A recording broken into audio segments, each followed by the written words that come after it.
అధ్యక్ష, ఈ కేసును సెంట్రల్ బ్యూరో ఆఫ్ ఇన్వెస్టిగేషన్ కి అప్పగించడం సముచితము. అందుకే ఈ కేసు దర్యాప్తును సెంట్రల్ బ్యూరో ఆఫ్ ఇన్వెస్టిగేషన్ కు అప్పగించడానికి సభ నిర్ణయం తీసుకుంటున్నది తమ అనుమతితో అధ్యక్ష. ముఖ్యమంత్రి రేవంత్ రెడ్డి కాళేశ్వరం సిబిఐ ఎంక్వైరీపై హంస3 చీఫ్ ఎడిటర్ ప్రత్యేక కథనం. కేసీఆర్కి ఇక కష్టకాలమేనా? 1 కోటి ఎకరాలకు నీళ్లు, 1,00,000 కోట్ల ఖర్చు. తెలంగాణ ఏర్పాటు కోసం నిరంతరం శ్రమించి చావు నోట్లో తలపెట్టిన నేతకు ఇక కష్టకాలం మొదలు కానుందా? ఈ ప్రశ్నకు అవుననే సమాధానం వస్తుంది.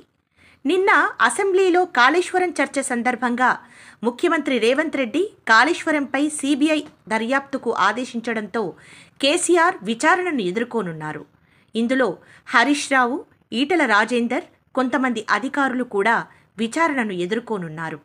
ఈ విచారణను కేంద్ర పరిధిలోని సిబిఐకి అప్పగించడం ద్వారా రేవంత్ రాజకీయ చతురత ప్రయోగించారని చెప్పవచ్చు. ఇప్పుడు కాళేశ్వరం బంతి కేంద్రం చేతిలోకి వెళ్ళింది.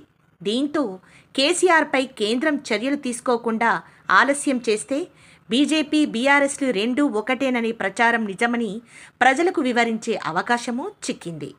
మాటిమాటికి కాళేశ్వరం అవినీతిపై, రేవంత్ ప్రభుత్వంపై బీజేపీ ఎందుకు చర్యలు తీసుకోవడం లేదంటూ విమర్శలు చేసే అవకాశం లేకుండా పోయింది. అంతేకాకుండా రాష్ట్ర ప్రభుత్వం జీవో నెంబర్ 51ని రద్దు చేసి సిబిఐ రాష్ట్రంలో కేసులను విచారించే అధికారం ఇచ్చింది. ఇందుకు రాష్ట్ర ప్రభుత్వం వేగంగా పావులు కదుపుతుంది.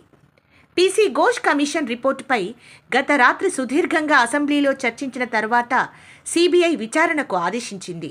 ఈ వ్యవహారంలో రాష్ట్ర ప్రభుత్వం అత్యంత జాగ్రత్తతో వ్యవహరించింది.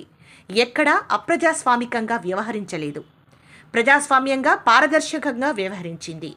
ఈ పరిస్థితుల్లో కోట్లలో ఉన్న వాద్యాలపై ఎలాంటి తీర్పులొస్తాయో చూడాలి. ఒకవేళ సిబిఐకి ఈ కేసులోకి కేసీఆర్ని, హరీష్ రావును అరెస్టు చేస్తే అది రేవంత్కు లబ్ధి చేకూరుతుంది.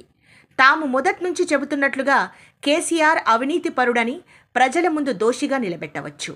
అలా కాకుండా సిబిఐ ఈ కేసును నీరుగారిస్తే బీజేపీ, బీఆర్ఎస్ రెండు పార్టీలు ఒకటే అని చెప్పే అద్భుత అవకాశం కాంగ్రెస్కి దక్కుతుంది. ఈ పరిణామాలన్నింటినీ పరిశీలిస్తే రేవంత్ రెడ్డి ప్రభుత్వం పీసీ ఘోష్ నివేదికపై రాజకీయ వ్యూహం చతురత తెలుస్తున్నది. దీనిపై రాబోయే రోజుల్లో ఎలాంటి పరిణామాలు రానున్నాయో వేచి చూద్దాం. Chief editor Venugopal Sharma, హంస3.